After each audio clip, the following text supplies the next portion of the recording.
Hi everyone, Larry here. Been a little while, I guess. I should explain why I haven't been doing as many videos here recently. Trying to readjust, so hopefully I'll be getting back into more videos. But my vision has gradually been decreasing over the last couple of years, and more lately here. I've been told my vision is between 2200 and 2400 in that range or so. And so even with readers and stuff like that, large magnifying glasses, I can't really see anymore to do detailed work on any electronics or soldering or that type of thing. So I also have a couple of scars directly where I look in my eyes, caused by some blood leakage in the eye, which I'm getting shots for in the eye now, but still the damage there is done. So wherever I look directly, I can't see. It just disappears. I have to look off to the side of things to see them. So just wanted to bring that up so you kind of know what's going on here. And I'm trying to readjust, like I say, and get back to doing some more videos on different topics, I guess. So I just wanted to bring you up to date there. I'm still going to be on YouTube and doing videos here. So I just want to do a quick video on a radio here that I brought in out of my back room, and just a little fun video here to see if this is going to play again.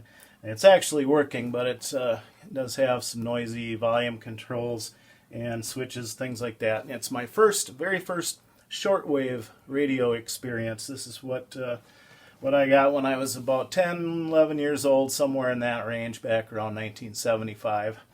And it was my first experience with shortwave radio. I had no idea what I would find on the shortwave band, but I wanted to check those frequencies out that I wasn't aware of at the time. So I would start tuning around and heard WWV, of course, and a bunch of other shortwave stations that were active in the 70s. It was quite busy. You could hear dozens of stations tuning across the dial, and it was fast just to spin the dial and tune fast to see what activity was up and down the band. So I'm thinking, kind of like to play around with this radio if it works okay yet, if I can clean it up and get the controls working decent, and maybe just use it out in the garage for a while to play around with and tune across the shortwave bands. It also tunes in AM and FM bands and the aircraft band and the upper or the VHF band between 132 or so to 174.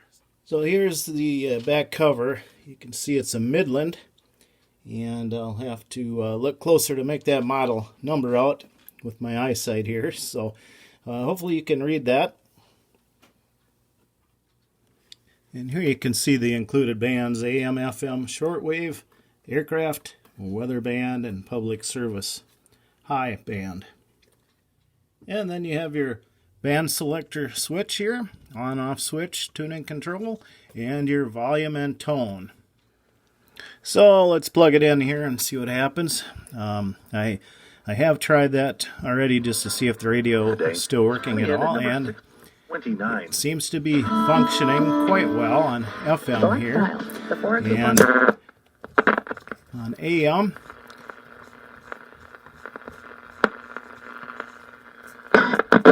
okay, I have some selector switch issues here. Selecting the bands are dirty, and got this cover around the selector switches that is causing a problem. So these band selector switches stick.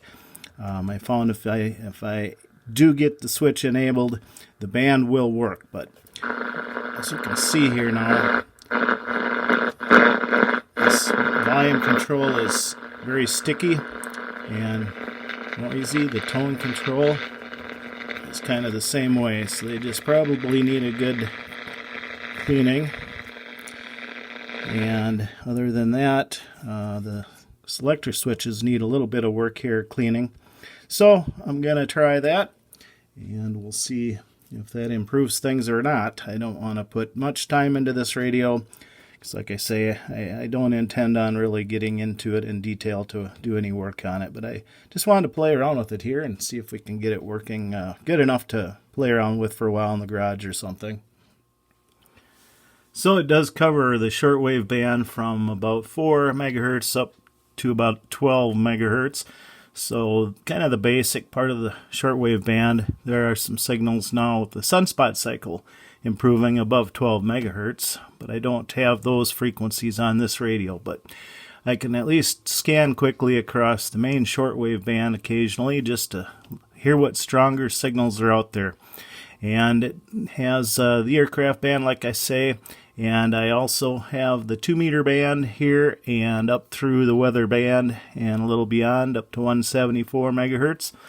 I used to hear, when I was a kid and didn't know about ham radio much, I used to hear a few signals on 2 meters here, and I heard the people talking and just didn't know what it was, but I said someday I'm going to figure that out and get involved in that action. So I did. So turning it around, I have the back cover removed. You can see some of the components here.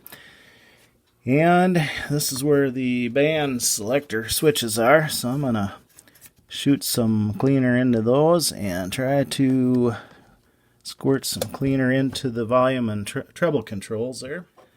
So I'm going to use some deoxit and just shoot some deoxit into the controls here.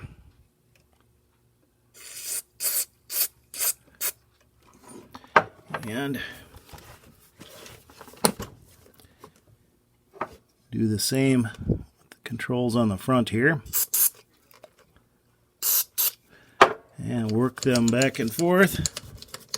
Do that for a little while and see if things loosen up a little better here and the noise goes away. And I'll work the switches here too and get this panel put back into place and re-glue that down. So I'm going to do that next here, I think.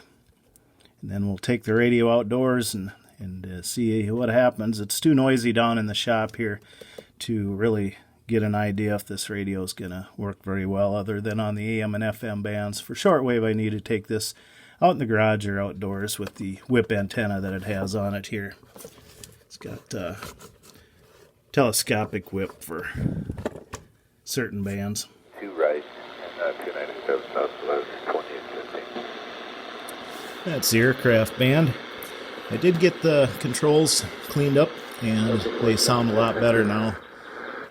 They're not noisy, and they're still a little sticky, but they're very old, and that's all I'm going to do with it. It's a working radio here. I did get the switches here working again and this plate re-glued down. So I think it's ready to play around with in the garage for a while and see what I can hear. Mostly sunny. Highs in the mid-70s. And it's picking up the weather service here, a station about 50 miles from my home. The forecast for this afternoon. Partly sunny. Radio Marti. On shortwave. La altura óptima sería 25 centímetros.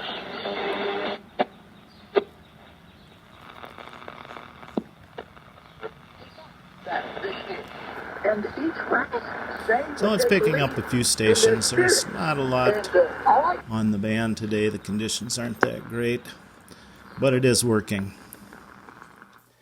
So I did get it back into working condition. Main problem was just the dirty controls and switches. So it'll be something I can use in the garage for a quick tool to check the shortwave band, mainly just to see how band conditions are for more stronger stations, stronger broadcast stations than that, because it has lost some sensitivity over the years with all the old components in it.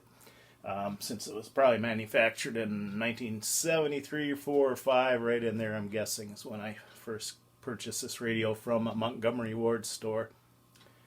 So thanks for watching as always. Just wanted to do this quick little video and update you on my eye condition mainly, and I'm not going anywhere. I'm still going to be here on YouTube, have more videos planned. So if you enjoyed this video, please give it a thumbs up or subscribe if you haven't subscribed. I still watch all your videos also that I subscribe to, many of you that watch this channel. So thanks again, 7-3 from Larry WD0AKX. Also, I do watch a lot of your videos. I can still see the Once again, 7-3 for now.